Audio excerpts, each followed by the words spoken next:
কেমন আছেন সবাই? আজ অনেক দিন পর আমার ছোটবেলার বন্ধুর সাথে দেখা করতে গেলাম। ঠিক করলাম আমরা সাউথ সিটিতেই দেখা করব।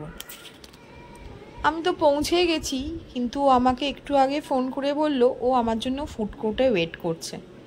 টাইমেই পৌঁছেছি। আজকে আবার চিলড্রেন্স ডে।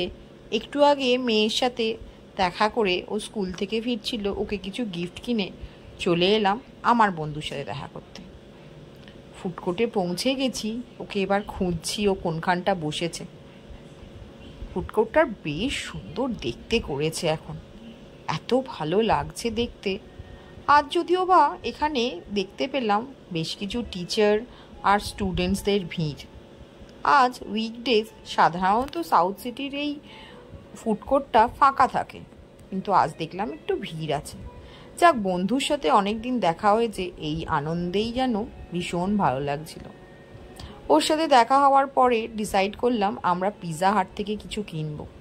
তাই পিৎজা হাটেই চলে গেলাম কিছু অর্ডার দিতে। বেশি কিছু খাওয়ার ইচ্ছা নেই, একটু লাইট কিছুই খাবো।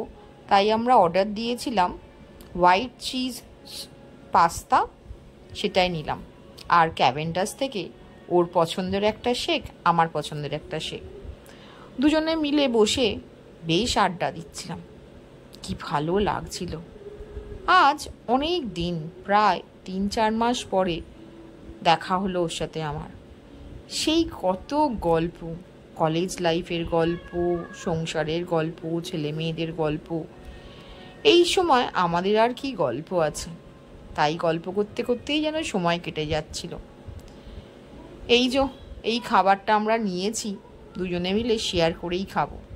আজ আমরা বললাম আজ চল সেই কলেজ লাইফের মতন আজ একটু শেয়ার করেই খাই। দুপুর এখন বাজে 2:30। বাড়ি থেকে অল্প কিছু একটু খেয়েই আমরা এসছি, সেই জন্যই ভাবলাম একটাতেই দুজনে শেয়ার করব। অনেকটা খাওয়া হয়ে গেছে, গল্প করতে করতে আর ভিডিওটাই করতে ভুলে গেছি। শেষে যখন দুজনে মিলে একসাথে খাচ্ছি, ঠিক মনে পড়ে গেল আমাদের কলেজ ক্যান্টিনের কথা। খাওয়া দাওয়া তো শেষ হলো, গল্পও অনেক হলো। আজকে দুজনের কাছেই সময় খুব কম ছিল। ওরও ছেলে মেয়ে স্কুল থেকে বাড়ি ফিরবে, আমার মেয়েও বাড়ি ফিরে গেছে, ওকে গিয়ে কিছু খাবার দাবার করে দিতে হবে। তাই আমরা উঠে পড়লাম। খাওয়া শেষ হতেই, গল্প হতেই আমরা এবার বাড়ির পথের দিকে যাব। যাওয়ার সময় সাউথ সিটির বেশ কিছু ক্যামেরাবন্দি করে নিলাম কিছু ভিডিও। কি ভালো লাগছে না? ওরে বাবা, এখানে আবার একটা দেখছি সফট টয়েজের দোকান খুলেছে।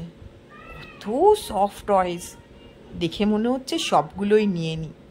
সেই বাচ্চা বাচ্চা মন, সে যেন আর যায় না। না, চলুন আজ যেতে হবে তাড়াতাড়ি বাড়ি, টাইম তো হয়েই এসছে। গল্প করতে করতে কখন যে 3-4 ঘন্টা কেটে গেল বুঝতেই পারলাম না। এবার বাড়ি ফেরার পালা। এখন তো 4:30 বাজে সবে এখন, তাতেই মনে হচ্ছে অন্ধকার হয়ে গেছে বাইরেটা। আমরা বেরিয়ে পড়লাম, ও যাবে ওর বাড়ির দিকে, আমি যাব আমার বাড়ির দিকে। দুজনের পথ এখান থেকেই যেন আলাদা হয়ে গেল। আবার কবে দেখা হবে সেই অপেক্ষাতেই রইলাম। আপনারাও আপনাদের বন্ধুদের সাথে এরকম নিশ্চয়ই খুব আনন্দ করেন। আজ আমি এখানেই আসি, আবার দেখা হবে আবার নতুন কিছু ব্লগ নিয়ে। ততদিন আপনারা সবাই ভালো থাকবেন, সুস্থ থাকবেন, আনন্দে থাকবেন। আজ আমি এখানেই আসি।